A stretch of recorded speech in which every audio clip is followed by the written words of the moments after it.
Fortune বরিশালের সামনে টানা দ্বিতীয় বিপিএল শিরোপা জয়ের হাতছানি, আর চিটাগাং কিংসের সামনে ইতিহাসে প্রথমবারের মতো বিপিএল ট্রফি স্পর্শের চ্যালেঞ্জ। যদি বিপিএল শিরোপা জিততে পারে তাহলে ফরচুন বরিশালের তামিম, মুশফিক, মাহমুদুল্লাহরা লঞ্চে করে বরিশাল যাবেন, সেইটার সেলিব্রেশন হবে। আর যদি চিটাগাং জিততে পারে তাহলে মিঠুন, আরাফাত সানি, আলিস আল ইসলামরাও কি সমুদ্রে জাহাজ ভাসাবে না? প্রশ্নের যে জায়গা সেটা হচ্ছে এইবারের বিপিএল এর ট্রফিটা উঠবে কার হাতে? তামিম ইকবাল নাকি মোহাম্মদ মিঠুন? ফরচুন বরিশাল নাকি চিটাগাং কিংস? শক্তি সম্ভাবনায় কোন দল এগিয়ে রয়েছে ফাইনালের আগে, সেটা নিয়ে এই আলোচনাটা, এবং আলোচনা শেষে অবভিয়াসলি আমার একটা প্রেডিকশন। দেখুন, এইবারে বিপিএল নিয়ে অনেকগুলো প্রেডিকশন করেছি, অনেকগুলো প্রেডিকশন ভিডিও করেছি। সেইখানটাতে এটা তো আর একদম মেপে মেপে আমি রাখিনি যে একেবারে কাটায় কাটায় কি হয়েছে না হয়েছে, কিন্তু এটা বলা যেতে পারে যে মোর দেন 80% প্রেডিকশনই আসলে ঠিক হয়েছে। আপনারা অনেকেই কমেন্টসে এটার সঙ্গে দ্বিমত করলেও ভিডিওগুলো তো নট আউট ডোমানে রয়েছে, সেটার সঙ্গে মিলিয়ে নিতে পারেন। সো একটা প্রেডিকশন করাই যায়, মিললে মিলবে, না মিললে নাই।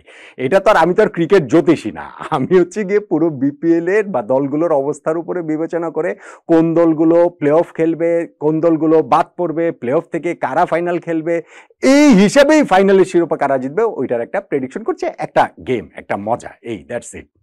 যাই হোক, এখন ফরচুন বরিশাল আর চিটাগাং কিংস এই ফাইনালের আগে ঠিক কোন জায়গাটাতে দাঁড়িয়ে, একটা হিসাব যদি ধরেন মুখোমুখি লড়াই, এই দুইটা দল বিপিএল এ এখন পর্যন্ত যে 3বার মুখোমুখি হয়েছে সেইখানে ফরচুন বরিশাল জিতেছে 2বার, চিটাগাং কিংস জিতেছে 1বার।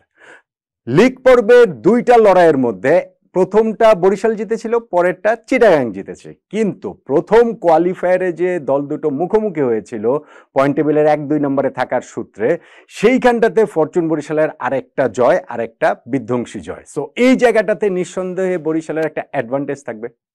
আবার আপনি কিভাবে চিটাগাং কিংসের অ্যাডভান্টেজ থাকবে না বলতে পারেন, যখন তারা দ্বিতীয় কোয়ালিফায়ারে খুলনা টাইগার্সের বিপক্ষে ওইরকম একটা জয় পেয়েছে, লাস্ট ওভারে 15 রান করে জয় পেয়েছে, লাস্ট বলে বাউন্ডারি মেরে জয়টা পেয়েছে। সো কনফিডেন্সের জায়গায় আমার কাছে মনে হয় বরিশাল এবং চিটাগাং সমানে সমান। যদি দলের ক্রিকেটারদের অবস্থা দেখি, শক্তি দুর্বলতার ওই জায়গাগুলো যদি দেখে, তাহলে কি দেখতে পাই আমরা? ধরেন ফরচুন বরিশালের ব্যাটিং, তামিম ইকবাল তিনি এইবারও বরিশালের পক্ষে হাইয়েস্ট রান গেটার এখন পর্যন্ত, এবং বিগ ম্যাচে বিগ পারফরমেন্স তার কাছ থেকে টাইম এনে কিন্তু অনেক দেখা গিয়েছে। সো বিপিএল ফাইনালও ওইরকম কোনো কিছু হতেই পারে। ওপেনার হিসেবে তাওহিদ হৃদয়কে তারা প্রমোট করেছে, এবং তাওহিদ হৃদয় আস্থার প্রতিদানটা ফাইনালি গিয়ে এই কোয়ালিফায়ার ম্যাচটাতেই দিয়েছেন, যেখানে একটা 82 রানের দুর্দান্ত একটা ইনিংস তিনি খেলেছেন। দাউদ মালান তিনি তো ম্যাচ উইনার হতে পারেন এনি গিভেন ডেতে, তিনি একা খেললেই ম্যাচের রেজাল্টটা ফরচুন বরিশালের পক্ষে চলে আসা সম্ভব। মুশফিকুর রহিম, মাহমুদুল্লাহ রিয়াদের অভিজ্ঞতা রয়েছে, যদিও তাদের এইবারের বিপিএল এ খুব বেশি কিছু করেননি বা করার খুব একটা প্রয়োজন পড়েনি। সো এই ফাইনাল ম্যাচটাতে যদি সেই প্রয়োজনীয়তার সামনে দাঁড়ায়, তাহলে এই তাদের অভিজ্ঞতার উপরে তো বরিশাল ভরসাটা করতেই পারে। রয়েছেন এইখানটাতে কাইল মায়ার্স। যদি আপনি ব্যাটিং এর কথা বলেন, ব্যাটিং ডেপটা কিন্তু তাদের এরপরেও আরো অনেক বেশি রয়েছে। আমি ঠিক নিশ্চিত না যে মোহাম্মদ নবীকে তারা খেলাবে, নাকি এই ম্যাচের জন্য যে জিমিনি শামকে উড়িয়ে এনেছে তাকে 11-এ খেলানো হবে। এইখানটাতে ব্যাটিং শক্তির জায়গাটা তাতে খুব একটা তারতম্য হবে বলে মনে হয় না।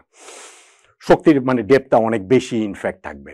চিটাগাং কিংসের ব্যাটিংটা কিন্তু অত বড় শক্তির জায়গা না।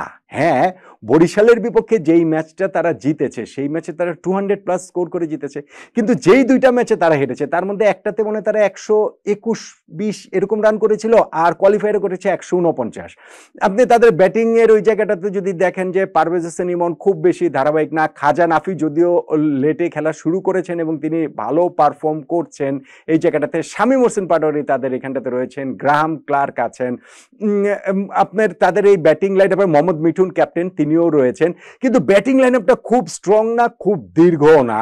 এই 6 নাম্বার 7 নাম্বারেই ইনফ্যাক্ট খালেদ আহমেদকে তারা নামিয়ে দিয়েছে। কিন্তু আমি যখন আবার বলছি যে ব্যাটিংটা অত দীর্ঘ না, ডেপথ অত বেশি নেই, কিন্তু কোয়ালিফায়ার ম্যাচটাতেও আলিস আল ইসলাম এবং আরাফাত সানি তারা মিলেই জিতিয়ে দিয়েছেন। ফলে এই জায়গাটাকে তাদেরকে একেবারেই যে উড়িয়ে দেওয়ার উপায় নেই, কিন্তু ডেফিনেটলি ব্যাটিং শক্তির ওই জায়গাটাতে আমার মনে হয় যে চিটাগাং কিংসের চেয়ে ফরচুন বরিশাল এগিয়ে থাকবে।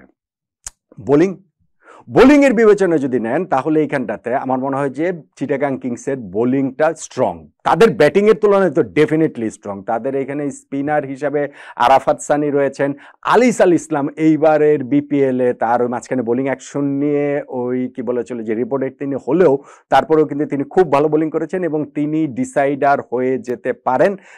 তার স্পিনের অ্যাটাক আর পেস বোলিংয়ে তাদের শরীফুল একটু ইরাটিক, কিন্তু বিনুরা ফার্নান্দো কিন্তু খুব ভালো বোলিং করছেন। খালেদ আহমেদ এইবারের বিপিএলে আরও একজন যিনি নিজেকে খুঁজে পেয়েছেন, ফলে চিটাগাং কিংসের বোলিং অ্যাটাকটা কিন্তু খুবই স্ট্রং।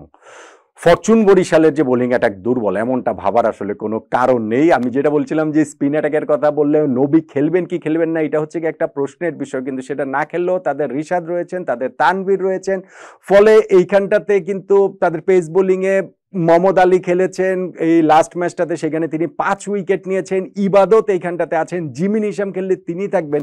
তাদের বোলিং অ্যাটাকটা আসলে ভীষণ ভীষণ রকম স্ট্রং, কিন্তু আমার কাছে মনে হয় যে দুই দলের বোলিং অ্যাটাকটা বরিশালকে হয়তো আপনি স্লাইটলি এগিয়ে রাখতে পারেন, কিন্তু মোরললেস হচ্ছে গিয়ে চিটাগাংকে জিততে হলে তাদের বোলিং এর উপরে অনেক বেশি রিলাই করতে হবে এবং অবভিয়াসলি ব্যাটসম্যানরা যদি সেই রান না করেন তাহলে তো কোনো চান্সের জায়গাটাই থাকে না। আমার মনে হয় দুই দলের এই যে চিটাগাং এবং বরিশাল তাদের বিদেশি খেলোয়াড়রা একটা ডিফারেন্স মেক করে দিতে পারে, এবং যখন আপনি দেখবেন যে ফরচুন বরিশালে এখানে David Malan, Jimin ইসাম, Mohammad Ali কিংবা যদি এইখানটাতে খেলানো হয় হচ্ছে গিয়ে নবীকে, কাইল মায়ার্স, এদের মধ্যে 5 জনের মধ্যে যেই 4 জন খেলবেন তারা আসলে এইবারে বিপিএলেও ভালো পারফর্ম করছেন এবং ডেফিনেটলি নিজেদের দিনে তারা দলকে একাই শিরোপা জেতানোর সামর্থ্য রাখেন তাদের পারফরমেন্স দিয়ে। চিটাগাং কিংসের আপনি আবার বিদেশি খেলোয়াড়গুলো যে অত স্ট্রং সেইটা বলার উপায় আসলে নেই। গ্রাহাম ক্লার্ক ভালো খেলছেন, টুর্নামেন্টে কনসিস্টেন্টলি স্কোর করেছেন সেটা আমরা বলতে পারি। খাজা নাফির কথাটা বললাম যে সেই দিকে একাদশে এসে তিনিও তার পারফরমেন্সটা ভালো। বিনুরা ফার্নান্ডো তার পারফরমেন্সটা হচ্ছে গিয়ে এখানটাতে বেশ ভালো। তালাতকে খেলানো হয়েছে, হোসাইন তালাতকে লাস্ট ম্যাচে খেলানো হয়েছে, তিনিও একটা মোটামুটি স্কোর করেছেন। কিন্তু বিদেশি শক্তির এই জায়গাটাতে আমার কাছে মনে হয় যে ফরচুন বরিশাল আসলে এগিয়ে থাকবে অনেকখানি। আর আরেকটা যে জায়গা সেটা হচ্ছে কি এক্সপিরিয়েন্স, অভিজ্ঞতা। সেই এক্সপিরিয়েন্স শুধু প্লেয়ার ওয়াইজ না, প্লেয়ার ওয়াইজ এক্সপিরিয়েন্সেও বরিশাল এগিয়ে রয়েছে অনেকখানি। আবার আপনি যখন বিপিএল এর হিসাবটা করবেন, এইবারের বিপিএল এর সবচেয়ে স্ট্রংগেস্ট টিম গড়েছে ফরচুন বরিশাল এবং তারা প্রত্যাশা মতোই ফাইনালে উঠে এসেছে। সেই জায়গাটা থেকে হচ্ছে গিয়ে তাদের গতবারও শিরোপা যেহেতু জিতেছিল, এই বিগ ম্যাচ এক্সপিরিয়েন্স প্লেয়ার, গতবারের প্লেয়ার অনেকেই তাদের এই দলটাতে রয়ে গেছে, সেই জিনিসটা এই দলটাতে আছে। আর চিটাগাংয়ের জিনিসটা হচ্ছে গিয়ে তারা যেহেতু এই দলটা ঠিক যে শিরোপা জিতবেই এরকম টার্গেট নিয়ে বিপিএলটা শুরু করেছিল বলে আমার কাছে মনে হয় না। সো তারা ফাইনাল পর্যন্ত এসেছে, এটা ডেফিনেটলি একটা অ্যাচিভমেন্ট, কিন্তু ফাইনাল তো আসলে এক ম্যাচের ব্যাপার, সেইখানে শিরোপা তারা জিততেই পারে। কিন্তু এক্সপিরিয়েন্সের দিক থেকে চিটাগাং কিংস একটুখানি পিছিয়ে থাকবে। ফরচুন বরিশালের জন্য যেটা একটা প্রেশার হয়ে যেতে পারে বলে আমার কাছে মনে হয় সেটা হচ্ছে এক্সপেকটেশনের প্রেশার। মানে আমরা সবাই ধরেই নিচ্ছি যারা এখানে খেলা দেখতে আসবেন, বসবেন, সবাই মোরললেস ধরে নিচ্ছে যে ফরচুন বরিশাল এই ম্যাচটা তো জিতবেই। এই যে এক্সপেকটেশন, এইটা বরিশালের উপরে চাপ যেমন হতে পারে, আবার at the same time Barishal পুরো জিনিসটাকে একটুখানি ঢিলও দিয়ে দিতে পারেন, যে না ঠিক আছে আমরা তো আসলে জিতবো, একটু রিল্যাক্স হয়ে যেতে পারেন। সেইটা তাদের জন্য হচ্ছে গিয়ে সর্বনাশ ডেকে আনতে পারে। সেই আশঙ্কার জায়গাটা ফরচুন বরিশাল ক্যাম্প থেকে তো ডেফিনেটলি রয়েছে। তাহলে সবকিছু মিলিয়ে সবশেষে গিয়ে যদি বলি, এই বিপিএল এর শিরোপাটা জিতবে কোন দল, প্রেডিকশনটা আসলে কি তামিম ইকবাল নাকি মোহাম্মদ মিঠুন, কার হাতে উঠবে শিরোপা? নিশ্চয়ই বুঝতে পেরেছেন আমার আলোচনা শুনে, আমি দুই দলের যে শক্তির মতো যে আলোচনাটা করেছি তাতেই আসলে বোঝার কথা। এবং আমার মনে হয় আমার সঙ্গে আপনারা বেশিরভাগই হয়তো একমত হবেন যে ফাইনালটা ফেভারিট হিসেবে ফরচুন বরিশালই শুরু করতে যাচ্ছে, এবং সেই ফেভারিটটা কিন্তু ঠিক 51-49 টাইপের ফেভারিট না, ইভেন আমি বলবো না যে 60-40 টাইপের ফেভারিট।